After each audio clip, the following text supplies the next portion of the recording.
नमस्कार, आप देख रहे हैं एबी स्टार न्यूज़। मैं हूं आपके साथ सपना वर्मा।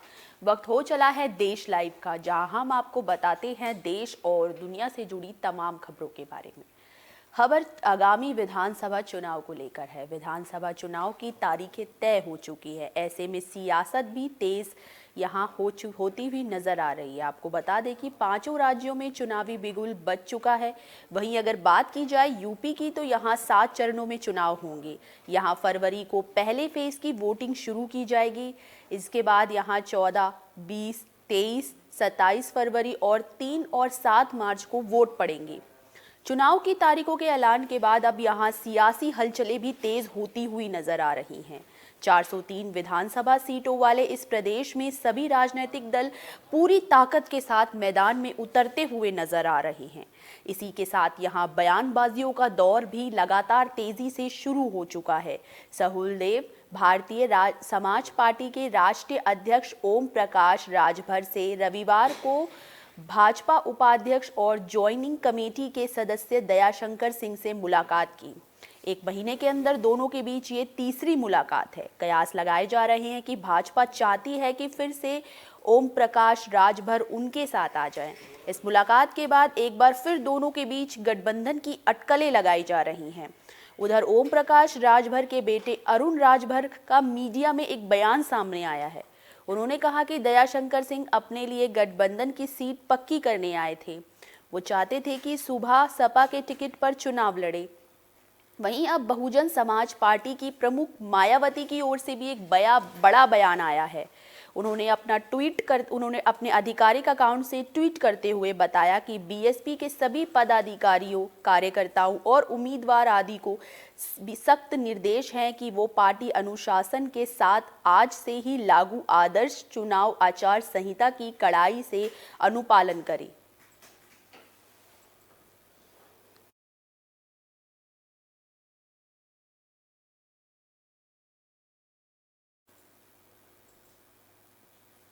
देश भर में कोरोना के मामले लगातार तेजी से बढ़ते हुए नजर आ रहे हैं। इसी कड़ी में संसद में भी एक कोरोना विस्फोट की खबर सामने आई है।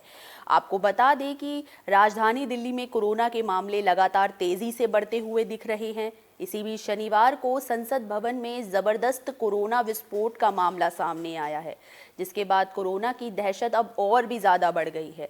दरअसल 6 और 7 जनवरी को संसद में काम करने वाले यहां के कर्मचारियों और सुरक्षा कर्मियों की कोविड जांच हुई थी, जिसके लिए यहां पर सैंपल लिए गए थे, जिसमें कि अब 400 से ज्यादा लोगों की रिपोर्ट पॉजिटिव आई है। वहीं अगर बात की जाए देश भर में कोरोना के बढ़ते मामलों की, तो शनिवार को कोरोना के मामले 1,41,986 के पार पहुंच गए।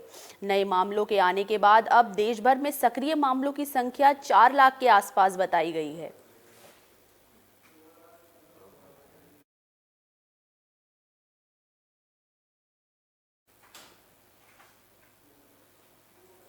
कोरोना वैक्सीनेशन का दौर अब तेजी से शुरू हो चुका है। इसी कड़ी में कोरोना वैक्सीन की तीसरी डोज दी जा रही है।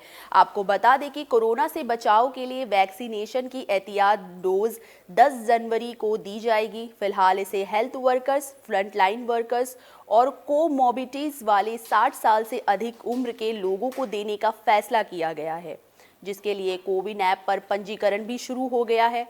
इसके जरिए वैक्सीन की तीसरी डोज के पात्र लोग जो लगातार अपना बुकिंग ऑनलाइन ही कर पाएंगे। राष्ट्रीय स्वास्थ्य मिशन एनएचएम के अतिरिक्त सचिव और मिशन निदेशक विकासशील ने शनिवार को एक ट्वीट में बताया कि स्वास्थ्य कर्मी या फ्रंटलाइन वर्कर्स और 60 साल से अधिक उम्र के नागरिकों जिन्हें अन्य गंभीर बीमारी है के कोविड रोधी वैक्सीन की एहतियाती खुराक के लिए ऑनलाइन अपॉइंटमेंट की सुविधा अब कोविन पर शुरू हो गई है। उन्होंने लोगों के लिए कोविन पोर्टल के जरिए अपॉइंटमेंट बुक कराने की सलाह दी है।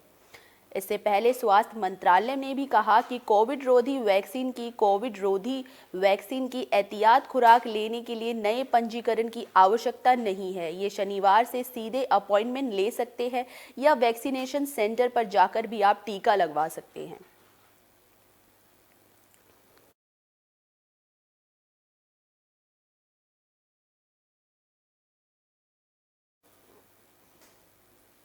अब एक नया वेरिएंट सामने आया। वेरिएंट का नाम है डेल्टा क्रॉन। ओमिक्रॉन के बाद अब इस नए वेरिएंट के बाद सभी दहशत में हैं। आपको बता दें कि साइप्रस से ओमिक्रॉन और डेल्टा से मिलकर बने कोरोना वेरिएंट का पता चला है।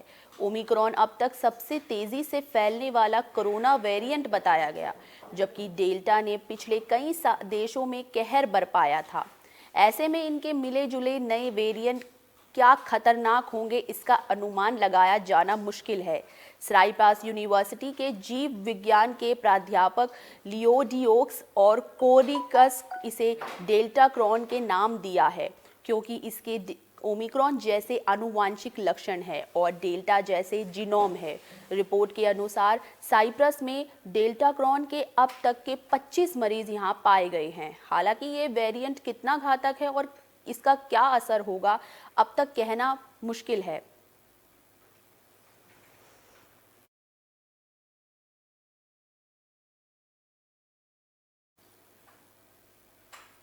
खबर गुजरात के अहमदाबाद से सामने आई, जहां पर तेज रफ्तार का कहर देखने को मिला। आपको बता दें कि यहां पर धोलका कस्बे के पास शनिवार देर रात को तेज रफ्तार के साथ एक मिनी वैन आगे जा रहे एक अज्ञात वाहन में जा घुसी। इस भीषण हादसे में 5 लोगों की मौके पर ही मौत हो गई और 10 लोग घायल बताए गए हैं। वहीं हादसे के वक्त मिनी वैन में सवार लोग वडोदरा से बोटाग जिले में स्थित एक मंदिर में दर्शन करने जा रहे थे।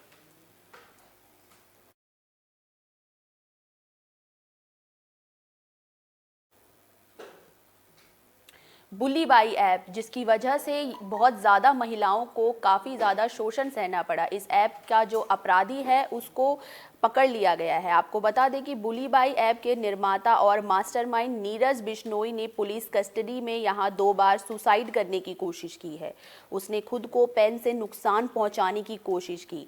इस दौरान आईएसओ की टीम ने उसे बचा लिया।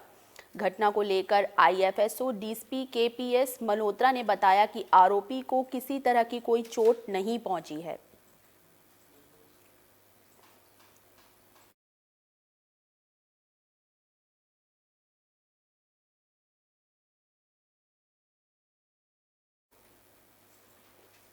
बुल्ली बाई ऐप के बाद अब सुल्ली डील पर भी शिकंजा कसता हुआ नजर आ रहा है। आपकी जानकारी के लिए बता दें कि बुल्ली बाई ऐप मामले में ताबड़तोड़ गिरफ्तारी के बाद दिल्ली पुलिस की स्पेशल सेल ने सुल्ली डील्स ऐप के निर्माता और मास्टरमाइंड ओंकारेश्वर ठाकुर को इंदौर से गिरफ्तार कर लिया है। डीसीपी आईएफएसओ केपीएस मल्होत्रा ने बताया कि वह समुदाय विशेष की महिलाओं को ट्रोल करने के लिए बनाए गए ट्विटर पर ट्रेंड ग्रुप का सदस्य था और उसने समुदाय विशेष की महिलाओं को बदनाम करने और ट्रोल करने की साजिश रची थी। पुलिस ने आरोपी को मध्य प्रदेश के न्यूयॉर्क सिटी टाउनशिप इंदौर से गिरफ्तार किया है।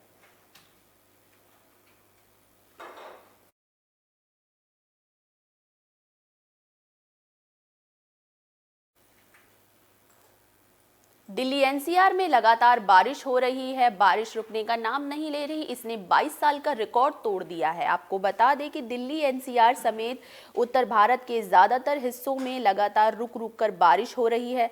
हालांकि कई जगह यहां धूप भी देखने को मिली। जनवरी के महीने में मॉनसून जैसी बारिश इस वक्त देखने को मिल रही है। मौसम विभाग के मुताबिक अगले कुछ घंटों में उत्तरी दिल्ली, पश्चिम दिल्ली और उत्तरी पश्चिम दिल्ली, यमुनानगर, करनाल, कुरुक्षेत्र, पानीपत, गोहाना और सोनीपत, रोहतक के अलग अलग इलाकों में बारिश होने के आसार हैं। वहीं दिल्ली में साल की पहली बारिश बीते 22 सालों का रिकॉर्ड तोड़ती हुई दिखी। शनिवार को एक दिन में सर्वाधिक 46.8 मिलीमीटर बारिश रिकॉर्ड की गई। वहीं इससे पहले 7 जनवरी साल 1999 को एक दिन में 46 मिलीमीटर बारिश दर्ज की गई थी।